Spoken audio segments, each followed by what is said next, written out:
जावरिया सरगोदा मुसन्निफ और राइटर महर आसिफ हनीफ की जानिब से ड्रामा सीरियल कैसा ये प्यार है में मकामी सहाफ़ी अशरफ कुरैशी की जानदार परफॉर्मेंस ने इरफान खुसट और बाबर अली को भी हैरान कर दिया। इस ड्रामे में मुल्क के नामवर फनकारों ने शिरकत की। महर आसिफ हनीफ की जानिब से सरगोदा शहर से मकामी सहाफ़ी अशरफ कुरैशी को इस ड्रामे में कास्ट किया गया था। उन्होंने अपनी शानदार परफॉर्मेंस के बाइस बड़े बड़े अदाकारों को मुतासिर किया।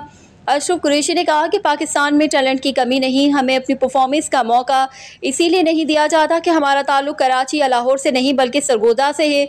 इसके बावजूद सरगोदा के फनकारों ने अपनी शानदार परफॉर्मेंस दिखाकर साबित कर दिया कि अगर सरगोदा समेत दीगर छोटे शहरों के फनकारों को अपने फ़न का मुजाहरा करने का मौका दिया तो वो किसी तरह भी अपनी सलाहियतों का लोहा मनवाने से दरेग नहीं करेंगे। रिपोर्ट जफ़र अब्बास, तहसील रिपोर्टर, शाहपुर, जावरिया।